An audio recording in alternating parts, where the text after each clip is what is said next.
Area 1, Tokyo Joe here, going into live from Tokyo Midtown, Tokyo, Japan. Today, we're going to talk about English teaching in Japan, post 3/11/2011, because friends, it's turned real bad, a lot of problems. Now, Tokyo Joe ain't an English teacher, so take what I have to say with a grain of salt. But I'll say this. Friends, for those of you thinking of coming to Japan to teach English, think again. Because you may be better off teaching English in Eskimo land or in some other place. See, back in the day, when Tokyo Joe was younger, teaching English was actually something that not many people did. Around 1980s, 90s, became very popular. And then, of course, 2003, lost in translation 10 years ago, almost. You had a lot of noobs coming over teaching English, thinking that they could make the money. Well, it didn't work out. A lot of these people went back home with the tail under their legs, and they had trouble. I'll tell you what, there are some big schools out there like GABA, Nova, which is no longer, ECC, which is another big sweatshop. Ekiwa.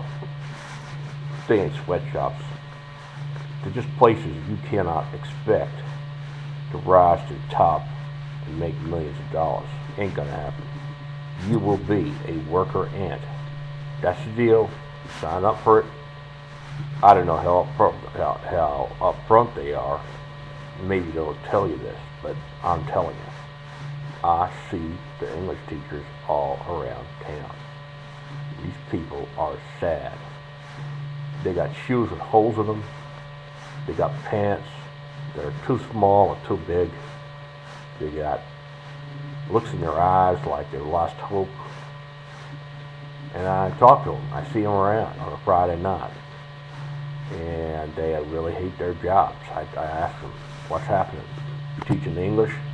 They tell me, yeah, Tokyo Joe, we don't like our jobs. And I want to know why they do it. Why did they come over here to teach the English? I don't get it.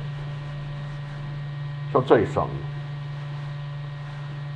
You know, most of these teachers couldn't get a job at home in their profession. They would not be teachers in their profession. They don't have any formal qualifications to get a job as a teacher at home. All they got is an English accent. All they got is the clown skills. They can entertain people. Well, that's good because they can work here and be productive. But a lot of them find it very hard. What do you think? Are you an English teacher?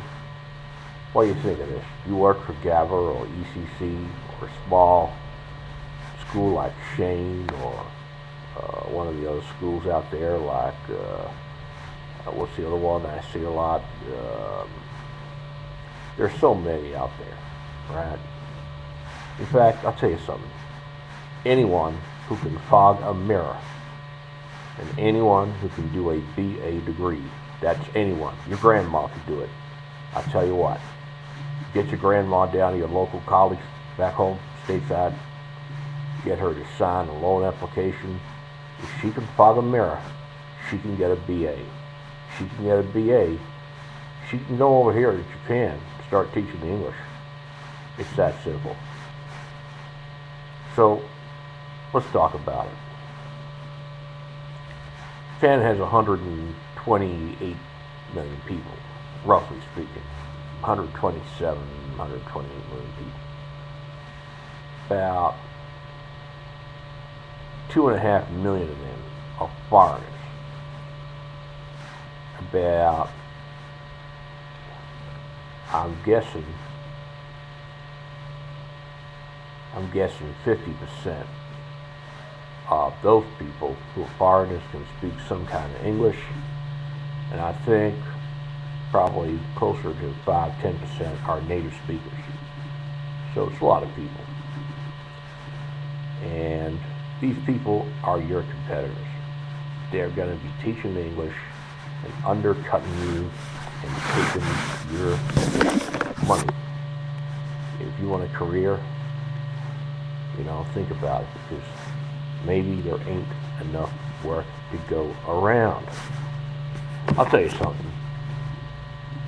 I think that teaching English is kind of for people who want to relax and just be a worker bee and not make a lot of money, see Japan. But listen to my other podcast on that. I'll tell you, you don't get to see Japan when you're teaching English. You get to see the inside of a train on your way to work, and you get to see the inside of a classroom, and you get to see a lot of douchebags that you will be forced to work with, because you don't get no choice about the kind of people in the industry that you get to work with. They are what they are.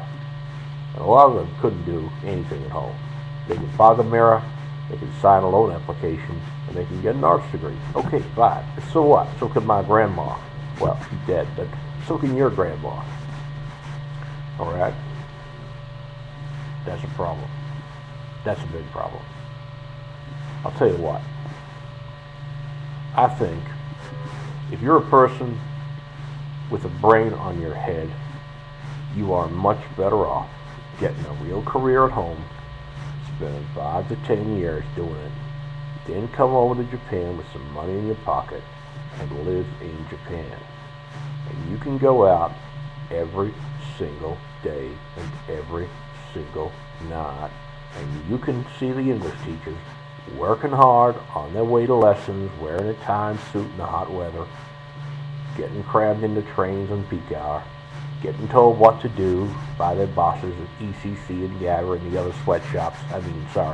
Eikaiwas and English shops, and you can have fun, but you will not be respected. You will be called a sensei, but only the most weak-minded people will respect you if you are an English teacher in Japan. So, Tokyo Joe right or is Tokyo Joe wrong? You tell me in the comments. Okay, friends, rate, comment, and subscribe. I'll see you at the forum, www.tokyoforum.tk, www.tokyoforum.tk. There is a Twitter, the Tokyo Forum, and you can follow me, Tokyo Joe, at Tokyo Joe TK. That's my Twitter handle. See you on the forum. Take care, friends. I'm off to enjoy some nice pizzas and some Suntory Hibiki whiskey. Take care, friends. Bye for now.